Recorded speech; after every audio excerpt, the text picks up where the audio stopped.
his dissertation on the Congress never creating a national banking organization and the Glass-Steagall Act and the Liberty Bond Act never being actually repealed. He's got it's not Harvard Law Review that took it on, but there's some big law educational platform that asked his permission to publish it, and they actually published it. And nobody to this date, from the day that he created it, has been able to defeat it. So it's been acquiesced to, and everybody can use it. His name's Carl Killicott on Facebook. I would encourage everybody to go check him out. That guy, he is awesome.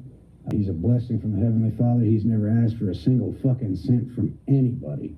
And he gives all this information away for free, and I can't believe Facebook allows it to even be there, because some of the stuff I post gets taken down right away.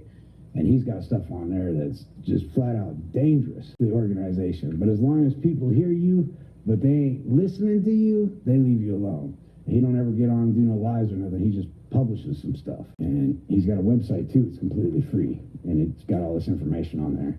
And so that's what advanced me in the banking, because I was using Title 15, knowing that Title 15 is not enacted into positive law. I was using the CRA, the FCPV. I was using the Securities Exchange Commission and the IRS, and yeah, that was all working, but I would win, like no bullshit. I was helping two people. They were both in different counties in the same state. We won one case and we lost the other 2 weeks apart from each other, and we used the exact same fucking paperwork. How the fuck is that even possible? One court agreed with me, and the other court fucking denied us and ruled against us, and I was so flippin' mad about that. And then it dawned on me that they give the illusion of justice, right, of equitable decisions, but in all reality, in order to feed the beast system, they get promoted for and praised for making bad determinations, because a bad determination means what? Somebody's got to appeal, and then the appeal goes bad, then they got to appeal to the Supreme Court, right, and run it up the chain of command. So for every bad decision that's made, everybody up the chain of command gets paid and fed. It's a diabolical system. It's not in the interest of justice. It's how can we feed our brothers and sisters above us. It's not about what about the next guy. It's fuck the next guy, and our brothers and sisters get to eat, because it's all about generating revenue. More bonds, more securities,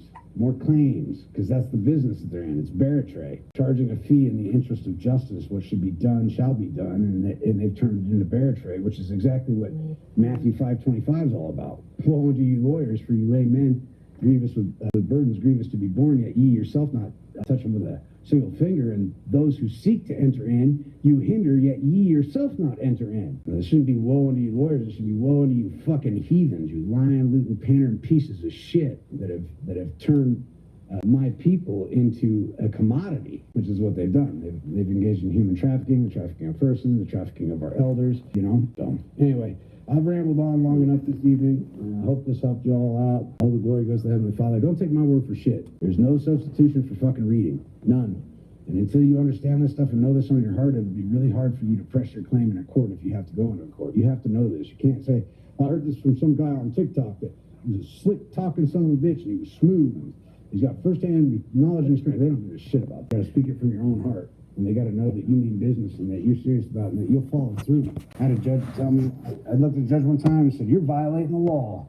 And he looked at me and said, so what? Sue me. He literally admitted he was violating the law and said, what are you going to do about it? Sue me. He broke the law to give me a remedy. And I was so pissed off I couldn't see it. And my mentor was like, are you kidding me, Derek? Why are you mad? He just violated the law to give you a remedy. He just voided out his own order.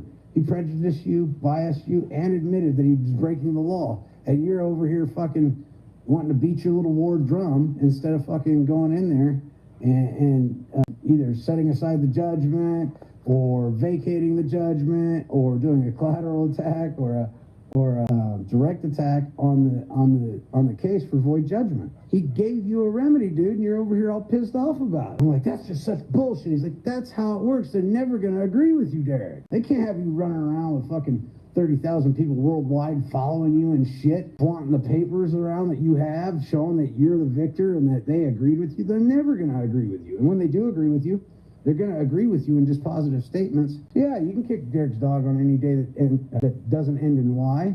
And so the people in Peanut Gallery go, oh, did you hear that? The judge said we can kick Derek's dog. Well, that's because they're only half-fast listening, right? But if they were really listening to what he said, they said on any day that does not end in a Y. Well, you got Sunday, Monday, Tuesday, Wednesday, Thursday, Friday, Saturday, right? Which day didn't end in Y? None of them. In other words, in a dispositive statement, he's telling you, you can never kick Derek's fucking dog. And that's how they operate. It's a litmus test in a multitude of ways. It's like the DS-11. If you really read that before you filled out your passport application, back in the day before we started telling everybody the truth about how it works, then they, of course, as the populace becomes keen on what they're doing, they change it a little bit. But it used to say, cross out what does not apply, or what does apply. And then on the back, there's a statement there that says, I've never been convicted of a felony, I've never engaged in human trafficking or the exploitation of a minor, and blah, blah, blah. Guess how many people ever fucking crossed any of that shit out? Nobody.